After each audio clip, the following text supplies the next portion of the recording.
이재명 대통령은 어젯밤 10시부터 20여 분가량 미국 대통령 트럼프와 통화했습니다. 두 대통령은 서로의 리더십에 대해 높이 평가하며 한미동맹 발전을 위해 노력해 나가기로 의견을 모았습니다. 두 대통령은 한미 간 관세 협의와 관련 양국이 만족할 수 있는 합의가 조속히 이루어지도록 노력해 가기로 했습니다. 두 대통령은 마가가 새겨진 빨간 모자를 지인에게 선물 받은 일화도 소개하고 서로의 정치 여정, 골프 실력 등을 이야기 나누며 친밀한 분위기를 형성했습니다. 오늘 토요 랭킹쇼 4분과 출발합니다. 최진봉 성공회대 교수, 홍석준 전 국민의힘 의원, 성치훈 더불어민주당 정책위 부의장, 박민영 국민의힘 대변인과 함께합니다. 어서 오십시오. 네, 어젯밤 10시부터 20여 분간 이재명 대통령과 도널드 트럼프 미국 대통령이 첫 통화를 가졌습니다. 대통령실 발표를 좀 구체적으로 살펴보면요. 한미 관세 협상과 관련해서 한미 양국이 모두 만족할 수 있는 합의가 조속히 이루어질 수 있도록 노력해 나가기로 했다, 이렇게 밝혔고요. 또 가능한 시간에 동맹을 위한 골프 라운딩을 갖기로 했다, 이렇게 얘기를 했습니다. 이른바 트럼프 청구서는 없었던 것 같고 골프 라운딩 약속까지 잡은 걸 보면 최 교수님, 네. 좀 첫 통화는 화기애애했던 것 같아요. 그럼요. 그 트럼프 대통령이 가장 좋아하는 게 정상들과 골프 치는 거거든요. 그렇죠. 특히 이제 네. 본인의 그 리조트라 마고라고인가요? 마로라고. 네. 네. 뭐 거기 가서 골프 치는 걸 대단히 좋아하고 골프를 또 엄청 좋아하는 골프 광이기도 해요. 이재명 대통령과 골프를 친다는 것은 그만큼 친분을 과시하는 거라고 볼 수 있고, 예전에 사진 기억나세요? 이명박 전 대통령하고 골프 카트 타고 가면서 얘기 나누고 이런 장면도 있었거든요, 예전에. 예. 그런 장면들을 기억한다고 하면 이재명 대통령과 트럼프가 만나서 골프 같이 하면서 얘기 나눌 수 있는 시간을 갖는다는 거 대단히 의미 있는 시간이라고 생각을 합니다. 아마 본인의 별장으로까지 초대를 하겠다는 의미로 들려지고요. 예. 그리고 이제 저렇게 이재명 대통령이 예전에 그런 얘기를 한 적이 있어. 좀 뭐 어떻게 보면 그런 표현까지 쓸 필요가 있을까라는 생각을 했는데, 우리가 국민에게 이익이 되거나 국익에 도움이 된다면 정말 그 옛날 표현 있잖아요. 바지 가랭이 뭐 얘기하면서 그 얘기까지 했거든요. 예. 그 정도로 뭐 본인은 우리나라에 이익이 된다면 트럼프와 협상 과정에서 내줄 건 내주고 받을 건 받고 최선을 다해서 국익을 위해서 뛰겠다고 하는 의지를 보여줬어요. 그래서 저는 그 뭐 이념적 이런 거 따지지 않을 거라고 생각합니다. 트럼프 대통령과 만나면 우리나라에게 이익이 된다면 뭐든 할 수 있는 사람이 이재명 대통령이라고 생각을 해요. 예. 최대한 상대방을 존중하면서 상대방의 어떤 심경 이런 부분도 잘 고려해서 얘기하면서 우리에게 정말 필요한 부분들을 잘 얻어내는 그런 협상이 될 가능성이 높다, 이렇게 보여집니다. 알겠습니다. 또 하나 주목되는 부분이 있었습니다. 이 대통령과 트럼프 대통령 피습 사건을 겪었던 일을 공유하면서 의견을 나눴다고 하는데요. 실제 이 대통령은 지난해 1월에 뭐 있어서는 안 될 일이겠지만 흉기 피습을 좀 당한 일이 있었고요. 도널드 트럼프 미국 대통령도 지난해 유세장에서 총기 피격을 당한 그런 일이 있었습니다. 박민영 대변인. 예. 네, 일종의 이제 공감대 형성을 한 것인데 조만간 관세 협상을 위한 좀 첫 대면을 앞두고 좀 눈길을 끄는 부분인 것 같기도 해요. 네, 사실 트럼프 대통령이 그 전화를 통해서 각국 정상들과 사담을 나누는 것을 굉장히 즐긴다라고 하죠. 그래서 바로 이틀 전에 이제 러시아와 그리고 이제 중국과도 정상들과 뭐 90분, 75분씩 각각 또 통화를 했다라고 합니다. 그래서 이재명 대통령과도 뭐 라운딩을 포함해서 좀 각각 공감대를 형성할 만한 그런 이슈들을 나눴던 것 같습니다. 특히나 트럼프 대통령은 지난 이 미국 대선에서 가장 임팩트 있는 그런 한 장면이기도 했고, 사실 대선을 결정지었다라고 할 정도의 그 피격 사건이 크게 비화가 되었었잖아요. 그래서 아마 두 정상이 좀 뜻깊은 그런 선거 과정에서 있었던 이야기들을 나눴던 것 같습니다. 또한 이런 것들을 소위 우리가 각국이 라포를 형성한다라고 하지 않습니까? 지금 두 정상이 각각 취임한 지가 1년 차이기 때문에 이제 한 4년 가까이 거의 같이 파트너십을 유지를 해야 될 텐데, 이번 관세 협상부터 좀 좋은 관계를 유지하기 위해서 좀 그런 사담들도 다소 나눈 것이 아닌가, 그 과정에서 나는 화두가 아닌가 생각이 됩니다. 네, 이 빠른 시일 내에 만나자고 한 만큼 이달 중순에 열리는 G7 정상회의 아니면 24일부터 열리는 나토 정상회의에서 만날 가능성이 거론되는데요. 일단 대통령실에선 오늘 오전 브리핑에서 이재명 대통령이 G7 정상회의에 초청받아 참석할 예정이다. 이렇게 밝혔습니다. 아직 나토 참석 여부는 미정인데 홍 전 의원님. 네.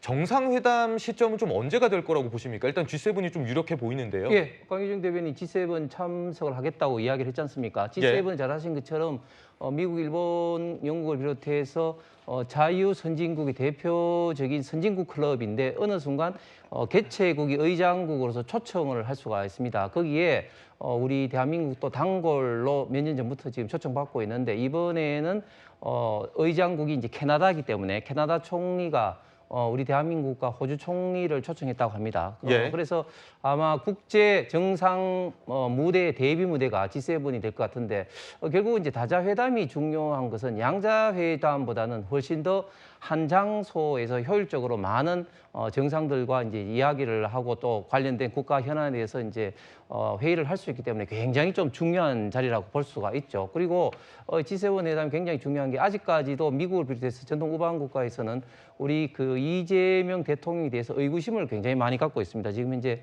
불법 대북 송금 어떤 관련 문제라든지 또 셰셰라도 이제 이야기 대표되는 중국과의 어떤 관계에 대해서 그냥 국익 내지는 어떤 균형 외교 차원에서 그냥 뭐 이렇게 보는 게 아니냐, 어떤 전통적인 우방 관계, 동맹 관계 이런 것을 어떻게 보면 좀 소홀히 하는 것이 아니냐 이런 어떤 우려를 여전히 많이 갖고 있습니다. 그렇기 때문에 이번에 첫 정상 어떤 외교 대비 무대인 G7에서 어떤 모습을 보일 것이냐 그리고 어떤 실력을 보일 것이냐 하는 것이 이제 대한민국의 대통령으로서 평가받는 첫 무대가 되지 않을까 생각합니다. 네, 홍 전 의원님께서도 의견 주셨고요. 이 관세 협상과 관련해선 이 대통령 측에서 미리 대화의 물꼬를 튼 게 아니냐 이런 해석도 나오고 있습니다.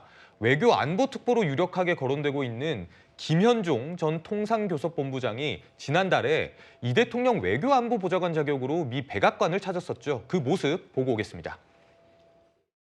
백악관 관련 당국자들하고 장시간 동안 회의를 했습니다. 그래서 여기 와서 우리 민주당 측의 외교 안보 정책을 좀 자세히 설명을 했고 그리고 미국 측에서는 한국 측에서 기대하는 것이 무엇인지에 대해서 설명을 잘 들었고 대화는 잘 됐고 서로 간의 그 이해를 충분히 할 수 있는 기회였습니다. 그래서 제가 그 언급을 했습니다. 시간이 더 필요할 것 같다고. 뭐 고개 끄덕끄덕거리던데요.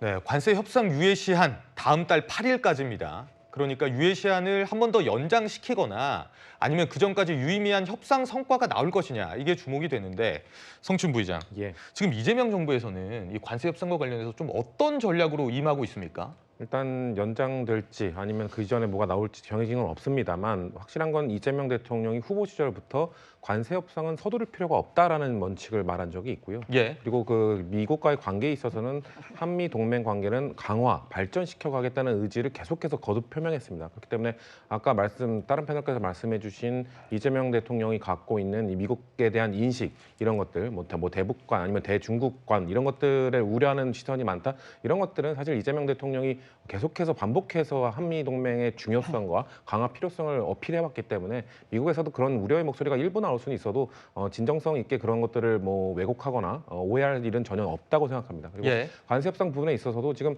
트럼프가 사실 관세 전쟁을 아주 뭐 야심차게 시작을 했습니다만 일본도 그렇고 중국도 그렇고 많은 유럽 국가들도 그렇고 지금 시간은 다 트럼프의 편이 아니거든요. 양쪽에서 모두 강한 반발을 하자 지금 트럼프도 많이 물러서고 있는 상황이기 때문에 우리나라도 관세 협상에 있어서 굳이 우리가 우방 국가이고 동맹 국가라고 하더라도 많은 걸 내줄 필요는 없다고 생각합니다. 충분히 우리 국익 우선으로 하면은 그리고 시간에 너무 구애받지 않고 해 나간다면은 충분히 우리나라 기업들이나 국민들에게 유리한 협상 고지를 저는 선점할 수 있다고 생각하기 때문에 조금 서두르지 말고 기다려 주셨으면 좋겠다는 말씀 드리고 싶습니다. 국익을 우선해야 한다고 강조를 해줬습니다. 관세 협상이 한미 관계의 첫 단추를 꿰는 일이 된 만큼 이재명 대통령의 의지를 엿볼 수 있는 메시지가 있었는데요. 지난 수요일 취임 선서 보고 오겠습니다.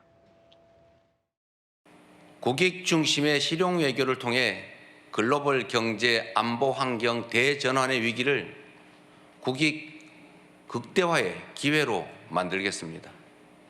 굳건한 한미 동맹을 토대로 한미일 협력을 다지고 주변국과의 관계도 국익과 실용의 관점에서 접근하겠습니다. 예, 이재명 대통령도 국익 중심의 실용 외교를 강조하고 있습니다. 관세 협상에서도 이 부분을 좀 중심에 두지 않을까 싶은데 그런데 미국에서 대놓고 중국 견제 메시지가 나왔었죠. 한미 동맹 철통 같은 상태라고 하면서도 중국의 개입과 영향력 행사에 대해선 우려하고 반대한다 이런 입장을 내놨습니다. 최진봉 교수님, 네.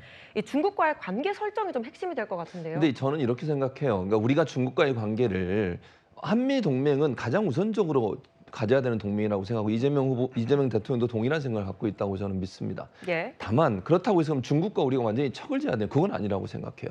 저는 미국도 그 부분을 충분히 받아들일 수 있다고 생각합니다. 그러니까 우선적으로 미국과의 관계를 우선한다는 건 명확하게 밝힐 거라고 저는 봅니다. 한미 동맹은 혈맹이에요. 그걸 바꾸거나 어떻게 할 수 있는 상황이 아니에요. 어떻게 우리가 미국과 중국을 비교해서 본다고 하면 미국과 더 가깝게 지내는 걸 중국과 가깝게 지낼 수 있겠습니까? 그건 아니라고 생각해요. 이재명 대통령은 한미 동맹을 혈맹으로 생각하고 유지하면서 그럼에도 불구하고 국제사회에서 어느 한 나라와만 친하게 지내서는 안 되는 거예요. 그거는 미국도 그럼 중국과 협상 안 합니까? 중국과 다 관계 맺으면서 하는 거잖아요. 그 정도 관계를 유지하는 것은 충분히 저는 가능할 거라고 생각해요.